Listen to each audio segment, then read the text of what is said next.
Hello everyone, welcome back once again to this channel.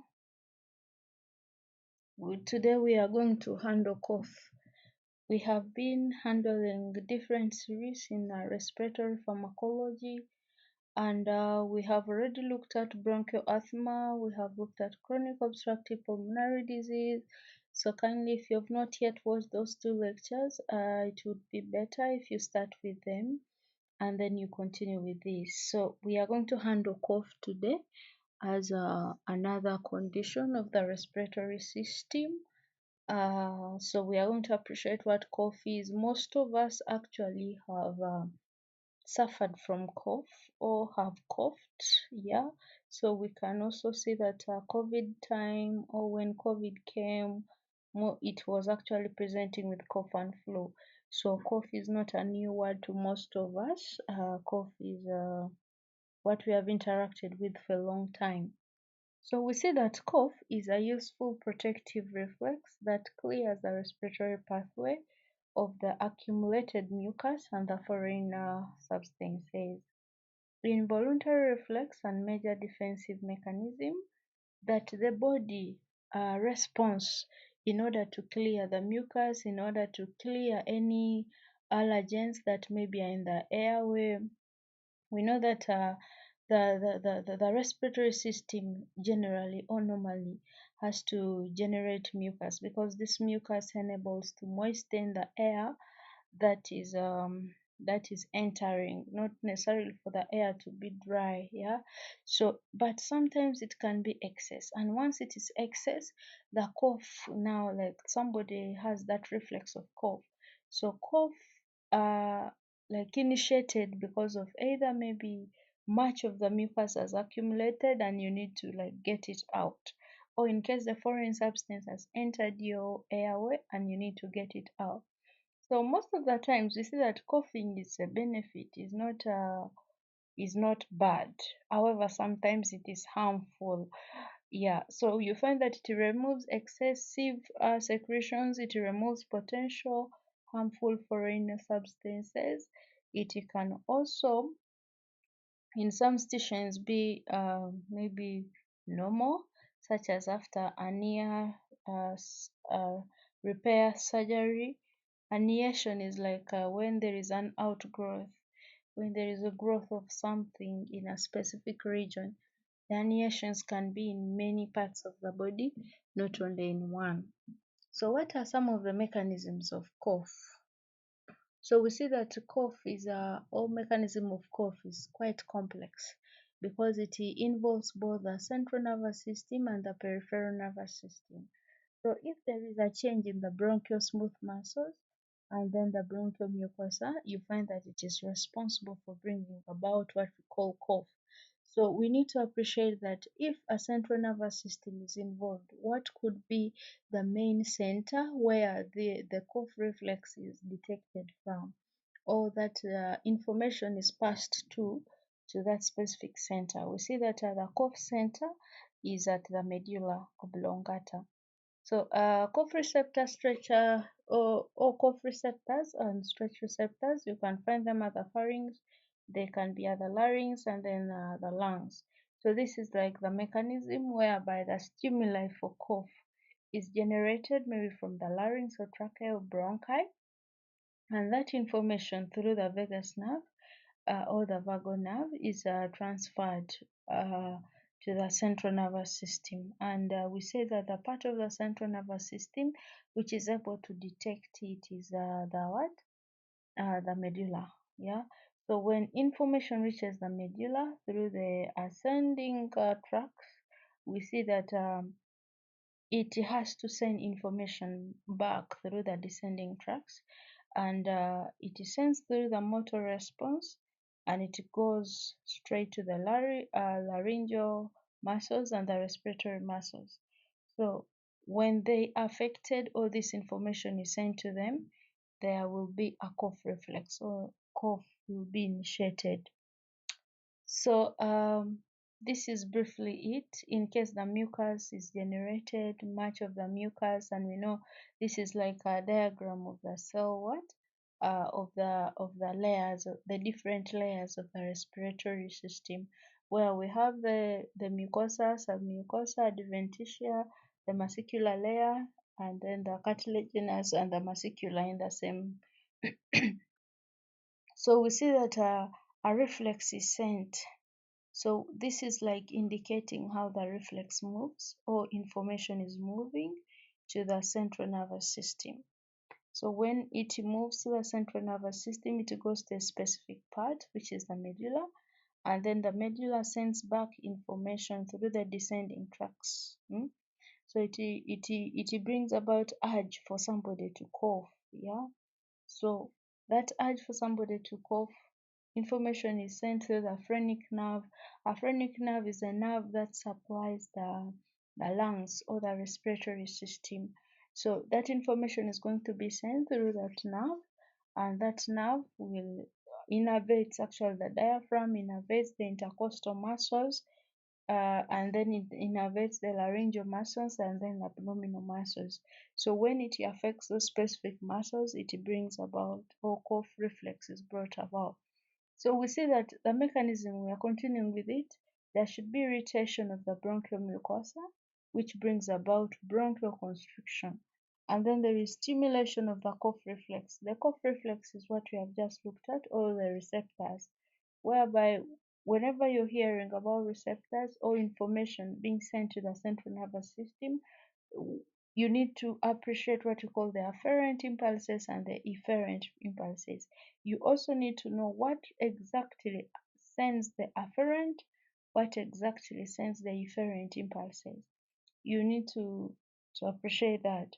And then we see that when this contraction has been sent or information from the medulla is coming back through the descending tracts, is going to come to these muscles, the different muscles that support respiration.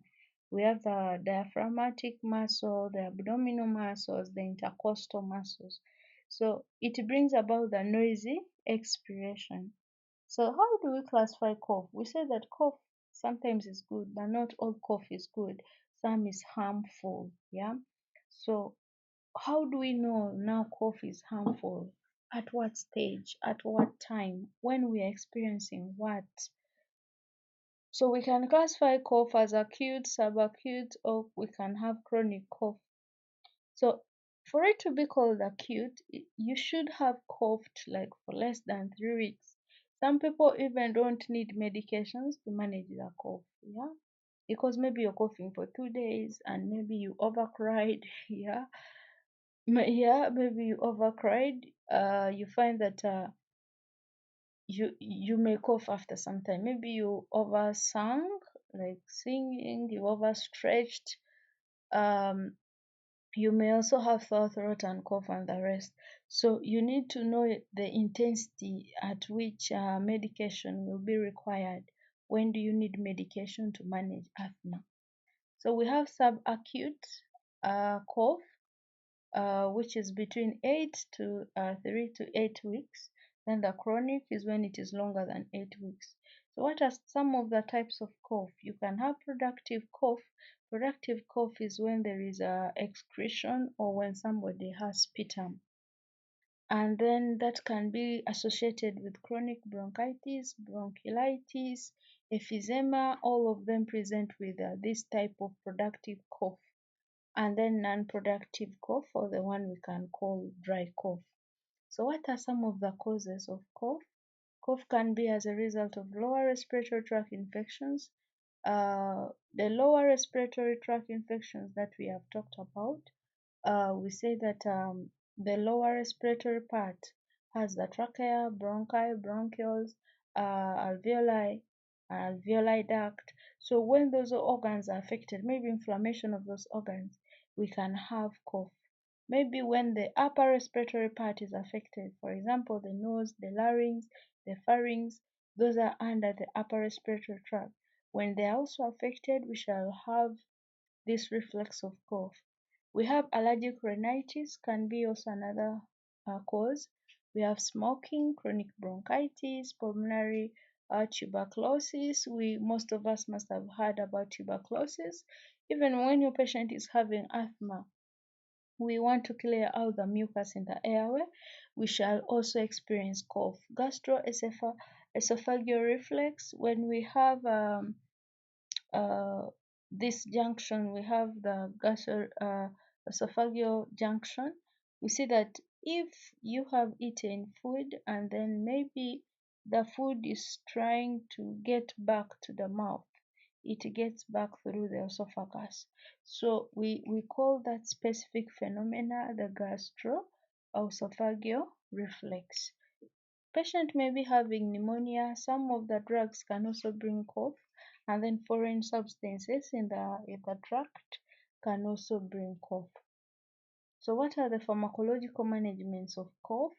When we look at pharmacological management, we are looking at what are the drugs that we can use for treating a patient who has presented with cough, irrespective of whether it is productive or uh, dry cough. So we need to examine the type, we need to examine the class before we prescribe these medications to the patient. You can have lozenges, maybe a patient has presented with sore throat after singing, after crying. You may not need to give them the expectorants. You may just need to give them the lozenges. So we have a number of lozenges, and you can also have cough drops. You can give Linctus to your patient. You can give this glycerin and these other medications. How about expectorants? We see that since there is a secretion of mucus, we want to inhibit the secretion of this mucus. So what do? We give these patients medications that dissolve the mucus and inhibit production of mucus. So we call that mucokinetics. We are managing the mucus itself. Yeah.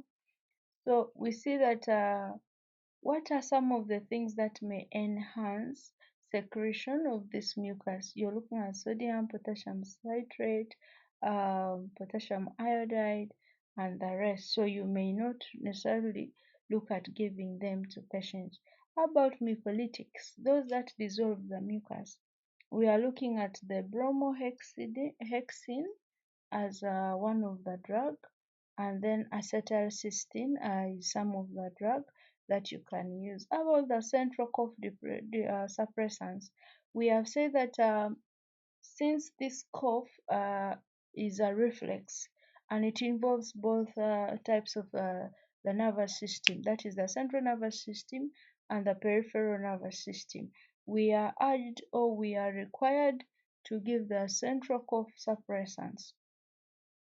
For example, we know that opioids affect directly the nervous system, and then we can also have those that are non-opioid, and then we have antihistamines. Yeah, so we have the codeine and the rest that are presented here. You can pause this slide in your free time so that you can capture all these things. Then we have adjuvants. Adjuvants examples: salbutamol, terbutaline, are some of the adjuvants that we have. So antitussives are used to for the treatment of non-productive cough, which increases discomfort to the patient. We know that cough is not comfortable, and it may even be uncomfortable to people around you. Imagine you're coughing at night and people are resting and people had a busy day. So you find that you are inconveniencing everyone that is in that specific room based on how loud the cough reflex is. Yeah. So we have the centrally acting antitussives where you can have an example of codeine, dihydrocodeine, and then the dextromethorphan as some of the centrally acting. Then the peripheral acting antitussives where you have the mucosal analgesics, and these are the examples. And we have hydrating agents, that is the steam inhalation. We continue with the mechanism of action. Like we said, we have both opioids and non-opioid. So we see that the opioid suppress the cough reflex by acting on the cough center, that is the medulla oblongata. Then the non-opioid suppress the cough reflex by numbing the stretch receptors in the respiratory tract. Because if the stretch receptors, they are the ones that send this information. If we suppress them, you find that there will be no information that's going to be sent to the central nervous system. And if no information has been sent to the central nervous system, we see that we are in position to manage it. So this is much information you may need to know about codeine, what it is, pharmacokinetics, which cytochrome does it bind to, how does it get metabolized. So you can pause this video and go through it in your free time. So we are still continuing with codeine. We see that most of the syrups that we have on market, that we have in pharmacies, actually contain a component of codeine. We also need to appreciate that codeine is addictive. So we need to always look at how much of it is present in a specific syrup. And you find that if you're dealing with a child, you should be conscious of how much of the percentage of codeine is present in the child's syrup, how much of the percentage of codeine is present in the adult syrup. So all those you need to put into consideration. Some of the side effects of codeine, it could bring constipation, drowsiness, and then respiratory depression or distress. Yeah. Then it can be contraindicated if your patients are having asthma. It is not right for you to give codeine if your patient is pregnant. Whenever a lady comes in, even if you are not seeing the stomach has grown, you can ask them when they last had their periods. It is an indirect way of finding out whether they are pregnant or not than asking direct. Some people, it may be inconveniencing for them when you ask them direct whether they are pregnant.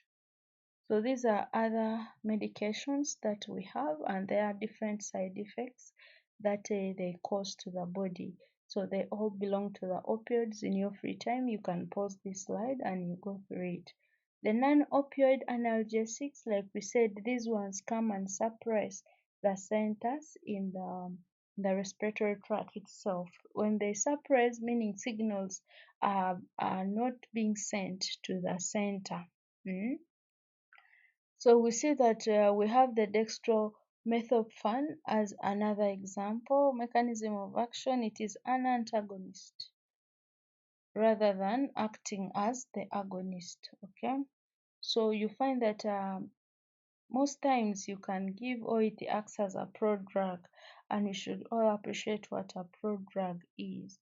The pharmacokinetics of this drug is all established here in your free time. You can pause the video and appreciate which enzymes, which cytochrome is the one it binds to, how is it metabolized, how can it be eliminated, which organ of the body enables its elimination. And then we also appreciate the side effects that it brings or that comes about it. So we have the benzonatate as another drug, and this is what it does, numbing the throat and the lungs. So when that is numbed, we are preventing the reflex from being generated. We have the pharyngeal demulcents as another drugs that we can use under antitussives, and this is how or what they do by reducing the impulses or sensation of those impulses. The expectorants are another drug or class of drug that we can use, and we have different examples as stated here. There are those that may work on directly, and then there are those who may work on the reflex action or reflex activity, and there are those that may work on both. So most of the drugs that we have on market, that we have in pharmacies, that we have in drug shop, are expectorants. So when you get time, try to check which components are present. Since now you know the action that it works on or that it plays So this is all what you need to know. These are more examples of the drugs. Bromohexine is another drug. Antihistamines are also other drugs. We see that histamine prevents or we know that histamine is a mediator for inflammation. So when you give antihistamines, you're trying to prevent inflammation from taking place, or you want to reduce inflammation. So we see that we have very many drugs that we can use for management, and their histamines. So we are going to have a specific lecture on what we call autocoids, and those autocoids include these histamines, the different hormones that bind to different muscles or receptors in the body. You can have the histamine, you have the prostaglandins, you have the leukotrienes. We are also going to appreciate their mechanism of what? Of action. Then we can also use what we call a bronchodilators. In case a patient is presenting with bronchospasms, we focus on preventing the spasms. Spasm is like excess contraction of the bronchial muscles. So it brings about the spasm. So when you give a dilator, you are looking at managing the constriction. And we saw in the previous lectures which conditions are those that would present with the constriction. Yeah. So its mechanism of action is here. We have repeated it for many times now, like 3 lectures. And these are some of the drugs that you can use for management. And you need to also know the role of hydration in cough. Why do you tell your patient to be hydrated? Why do you tell your patient to take water? So you need to know. So as you are encouraging your patient to do this and that, you should have a reason for it. And sometimes you may have to tell them the reason in order for them to implement something. How about the systemic nasal congestants? These are some of the things. And let me know about the non-pharmacological management of cough in the comment section. And what would you think could be the complications of cough? You also let me know in the comment section. Thank you so much for tuning to Grapham Academy. Kindly subscribe to this channel to support us in making more videos like this. I thank you so much. I wish you all the best. Keep tuned. Next, after this, we are going to look at the what the cardiovascular pharmacology. Yeah? So it's going to be interesting and a long one. Kindly stay tuned and be with us. Thank you so much. I wish you all the best. Bye for now. In case you have any questions, kindly put them in the comment section and I will be glad and happy to respond to you. Thank you.